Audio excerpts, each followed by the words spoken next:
I'm pleased to welcome Brian Stocks to our Fuels Friday podcast.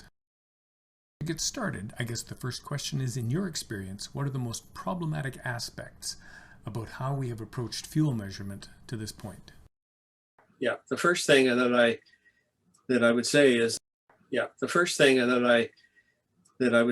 that when you're measuring fuels, initially our thought was we wanted to be able to measure fuels so that we could actually quantify the fuel consumption as part of the overall rate. We went through a bunch of different methods to actually measure pre-burned fuels and then go in after the fire and try to measure consumption by measuring the post-burn. And the idea really at that time was to develop it for fire behavior prediction science. And now what you're seeing is a lot of the emphasis is on fuels and fuel consumption is all around values protection and how you space fuels appropriately to reduce fire intensity. So in the early days before when the fire weather index system came out, the folks at Petawawa had been, Charlie Van Wagner and people like that had been developing the FWI system and trying to track fuel moisture, duff moisture, forest for surface fuels, that sort of thing. And when folks are just coming up on, or the northern folks are just coming up on the 50-year anniversary, all of those regional establishments were started around the same time with the goal of working closely with the provinces and really trying to identify agency priorities. So that's the way it was at Great Lakes and Northern and Pacific. And one of the things that came out right away was the need to be able to develop a fire behavior prediction system that would work in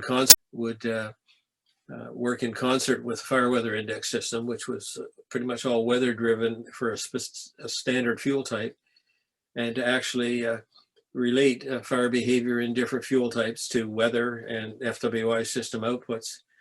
And it would be a quantitative system. So it would be actually quantitative spread rates, fuel consumption, and overall fire intensity.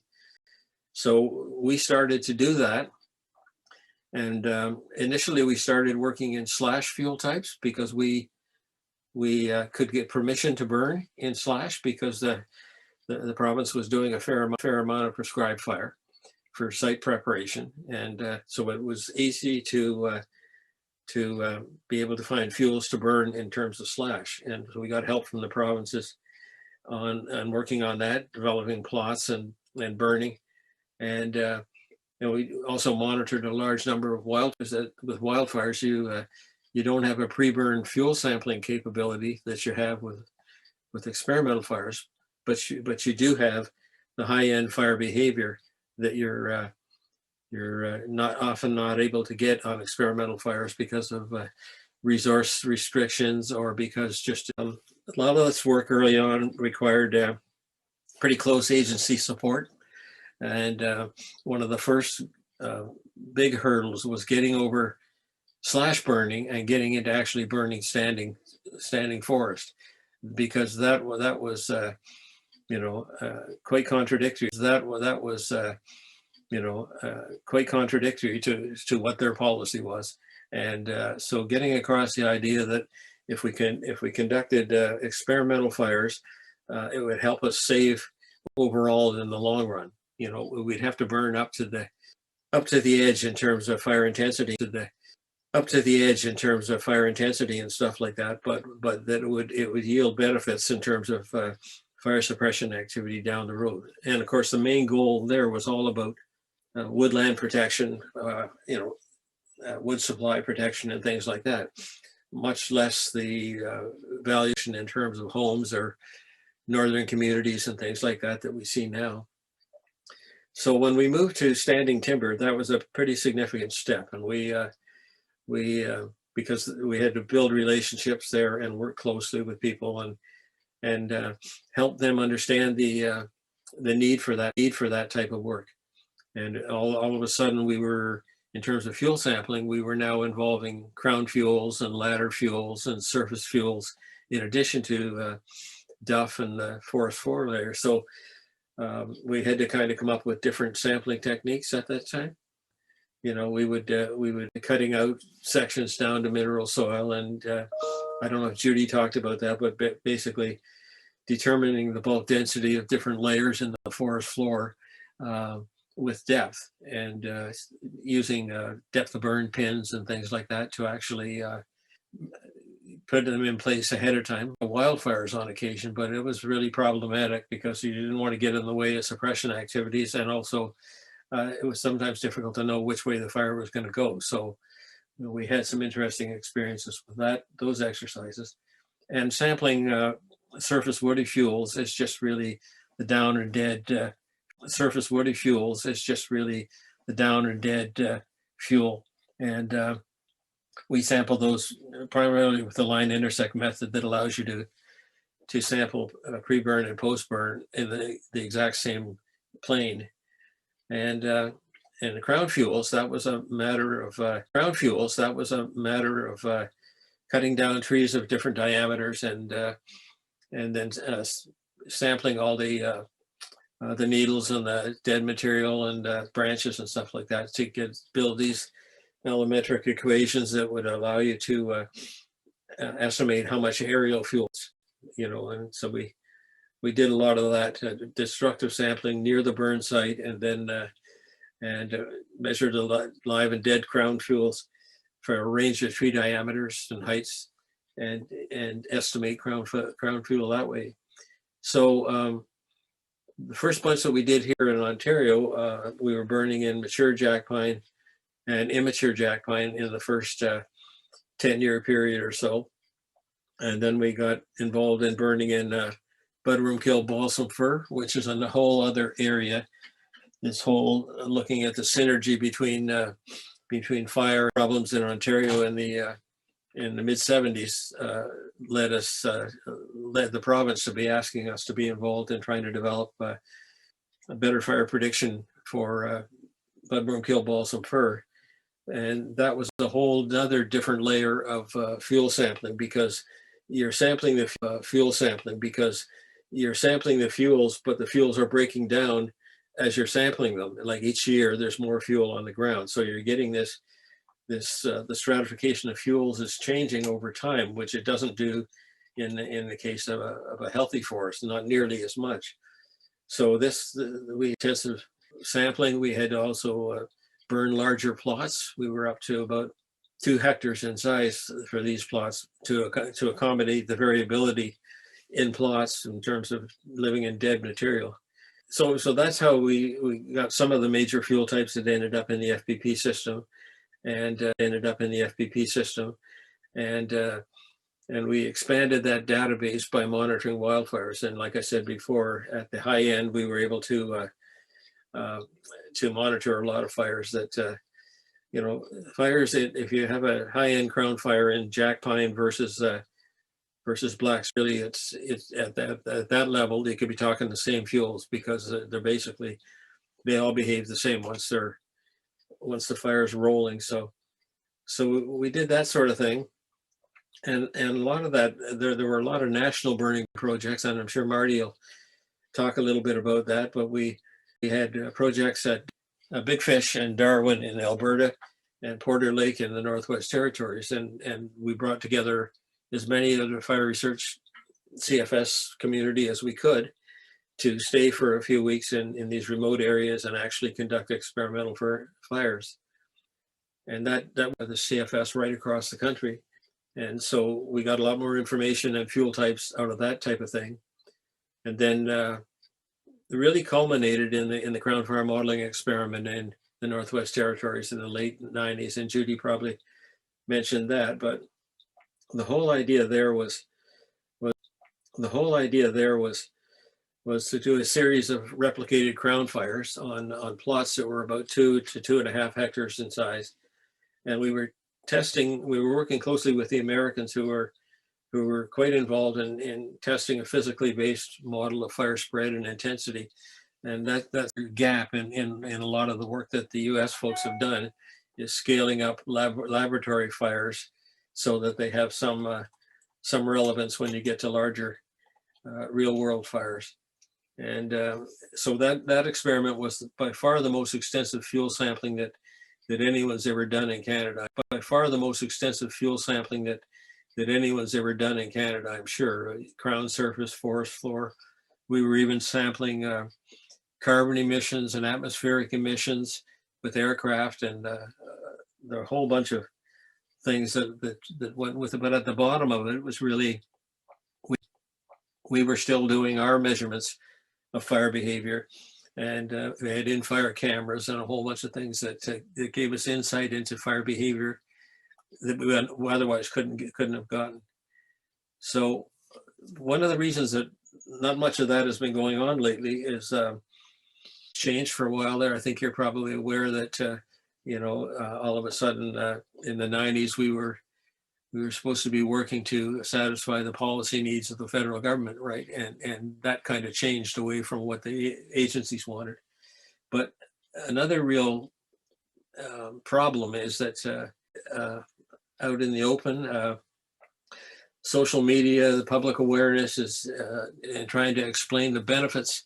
It's one thing to explain the benefits of doing experimental burning to an agency that's interested in suppressing fire, but it's very difficult to explain the need for experimental burning to the need for experimental burning to a province who's been in a restricted fire zone, and yet you're still allowed to burn. Is that, and you don't with the public. You they really only hear the first thing you say, right? So if you try to go right, so if you try to go in and give any context as to the reason for this, they're already often listening on the other thing. It's just like talking to your granddaughter or something like that.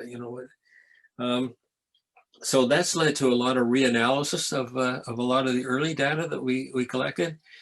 Mike Watton and different people have done a huge amount of building on what we had, the data that we had before, with better modeling techniques and better computer capabilities and everything else. So I would think that in the future, what we're going to have, whether we're dealing with fires in the wildland-urban interface or values protection in northern communities or anything like that, we're going to require more experimental burning, but we're not going to be able to just go out and say, like we did in the early days, we need to burn 20 burns under a broad that we need. What's going to happen is you're going to model things the best you can, and then you're going to do more burning, but it's going to be at targeted gaps that you have based on the modeling thing. So you'd have to do it that way, because there won't be the support, or quite frankly, the dollars half the time.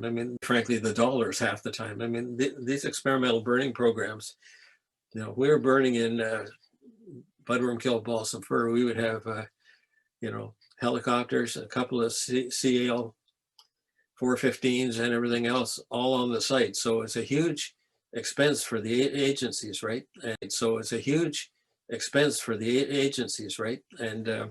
And harder to justify than spending money on wildfires.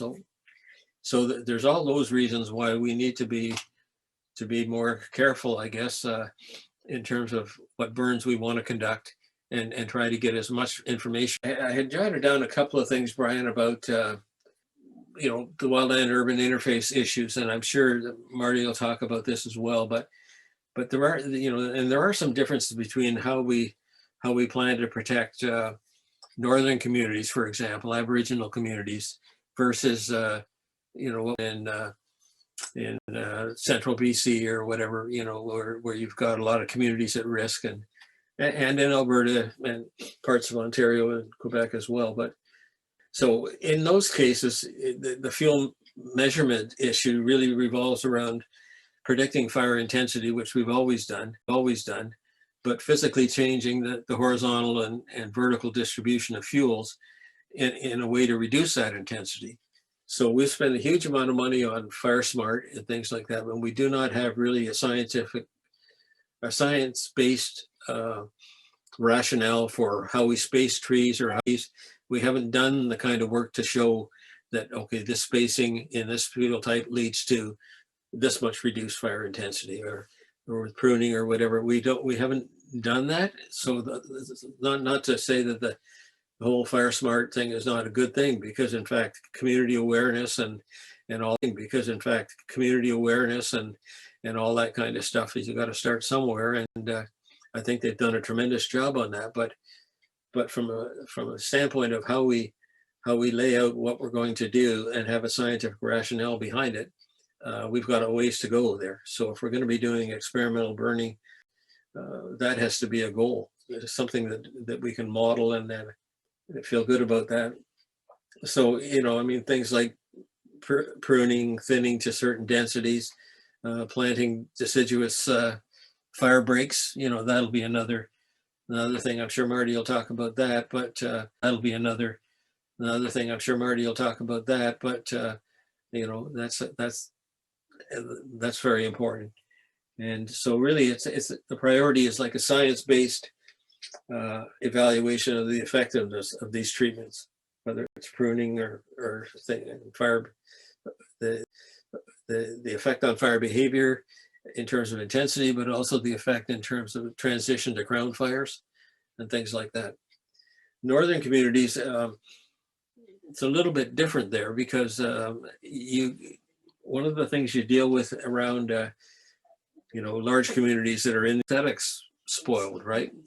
Whereas in northern communities, you could probably say, okay, we need to build a fire break around this community that's a half a kilometer wide or more, and we just have to take down trees or bulldoze things down, because people aren't going to be doing that in the interface, so it's a real conundrum when you come to that. And so it's a large, in the native communities in particular, it's all about larger fuel breaks versus the aesthetic value of having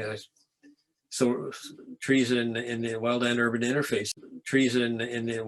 interface. So the current policy in the north is evacuation, right? I mean, you look at, we spend huge amounts of dollars on that, and yet when you talk to the communities, they don't really want to be evacuated. That's not really that they really want to be evacuated. That's not really that it's not good for the mental health of native communities to spend 2 months of the summer sitting in Thunder Bay or someplace like that, because they're smoked out somewhere else. So really, we need to find a way to some way that they can stay in these communities but be better protected, and that's going to require some fairly intensive thought, and interestingly, this is probably, talking about this is kind of what led to this recent discussions with Al about everything, about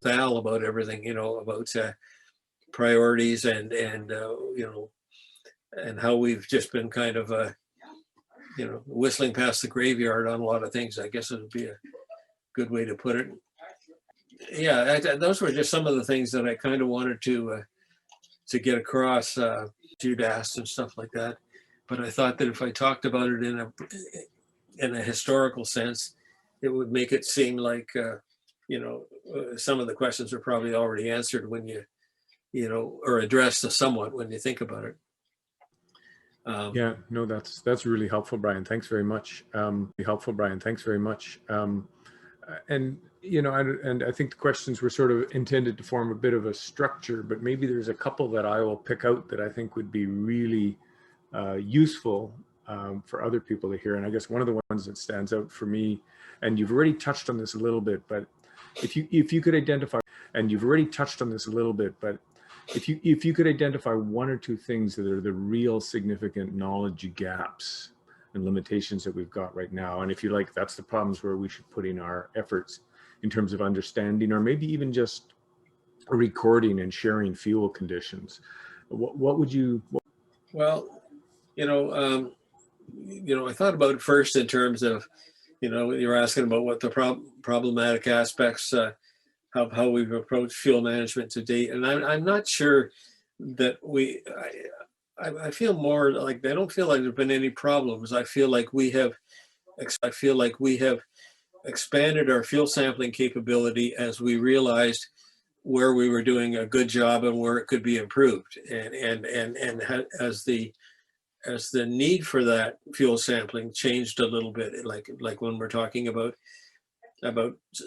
thinning and pruning in the early days, we thought strictly we want to find out how the fire propagates, how much fuel is being burned in different layers, and have a scientific basis for that sort of thing. And I think over time we've also become much better at not just us, but the American developing sampling techniques where we would find out by doing things that we had a gap in what we really were do and try to find a different way to measure it. And one of the real big issues is when you're sampling fuels in terms of fire behavior and trying to understand the combustion process and how it contributes to spread rate and everything like that, you're right down there almost at the particle level dealing with this. And then all of a sudden, next thing you know, you're on the landscape and you've got, square kilometers of all this different types of fuel. And you realize that what you're sampling, you try to be representative, but there's a lot of variability in there, right? So that's where I think some of the newer things, the satellite information and the LiDAR and different things like that, aerials, a number of things like that can be helpful as well. And in terms of I was thinking of knowledge gaps, and really the biggest knowledge gap that I can think of is this real problem in scaling up from what you're measuring in terms of what you need for fire behavior and fine scale impacts compared to what you really need on a larger scale.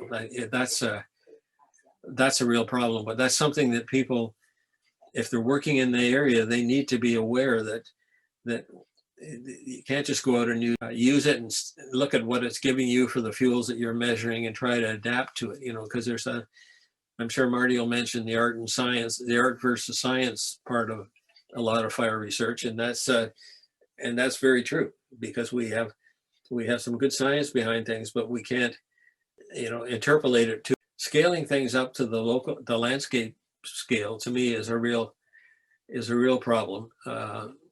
But you have to use LiDAR and aerial stuff, and you have to use that along with selective intensive sampling, to get some idea of how things change as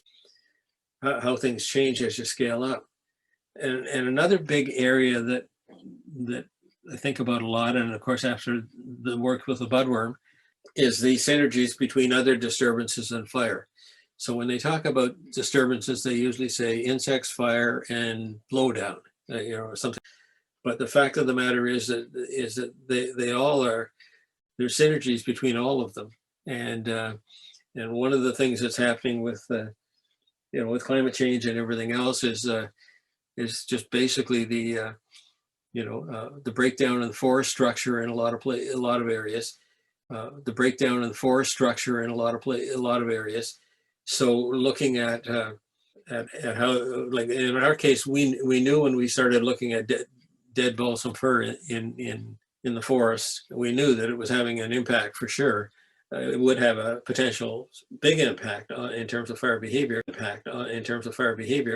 But it was a difficult thing to actually get in there at the ground and actually measure it. Same with blowdown. Like when we first were flying over huge blowdown areas, we said, we could run line intersect method through that and do this.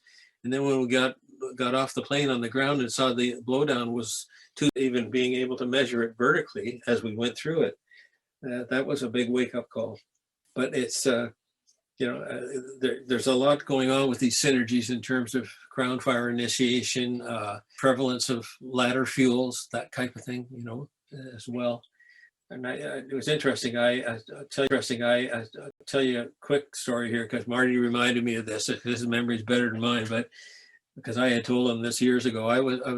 First year I was in forestry, I was a student working for the CFS out in southeastern Manitoba, down around Steinbach, on jack pine slash burning. We didn't have a line intersect method, so the only way we could measure the fuels is we lay out these 1 meter square plots, then we clip all the fuels in that plot and take them all out and weigh them, and then we would put them all back in and try to arrange them in the same way that they were. But of course, there was no vertical structure, and then we would burn them, and then we would take all the charcoal out of there again and measure that, right? And that was the difference. And that was before the line intersect method. And that was a very labor intensive, dirty job. And I recall my supervisor at the time, the fire scientist there, he'd love to ask me in the middle of all this charcoal and everything, he'd say to me, and it was hot, really, really hot. And he'd say, so Brian, what are you thinking about right now? And I'd say, I'm thinking about my girlfriend back in Scarborough. Right? And he'd say, well, you're never going to make it as research scientist unless you eat, sleep, and drink fire, So I guess I must have taken that to heart. But I mean, I always look back on that and think, like, geez, I'm in first year university. What am I supposed to be thinking? Anyway, I had forgotten it. But yeah, the puzzling and frustrating things about fuels, I mean, how labor intensive it is, and really how you do all that labor intensive work, and you're not sure that you can scale it up adequately, right? That's really the problem. But I would say to people that are trying to do that work now that they really need to understand the sampling technique that they're trying to apply and what its limitations might be, and to be adaptable, to try to change, fit their own needs, as they, and adapt as they do that. And realize that if you are trying to scale things up, you're compromising accuracy at a certain scale. And the key thing is that along the way to at least evaluate where you are in the process, so if they can be working with the agencies to, like Alberta or something like that, to say, okay, this is what we're doing on fuel sampling, and now we're at a point where we really need to have a look and see what we're doing. We need to have a look and see if what we're doing and what we're thinking actually fits with the real world, right? And that's that kind of that's sort of, some of that stuff leads into what Al was talking about the other day, where we don't want to get so focused on the details that we miss the larger scale issue that's going by, right? But yeah, no, that's kind of what Well, that's really useful. Thinking anyway. I thought I could give you some perspective on. Appreciate you taking the time to share your views with us and pass on some of your experience. Take care.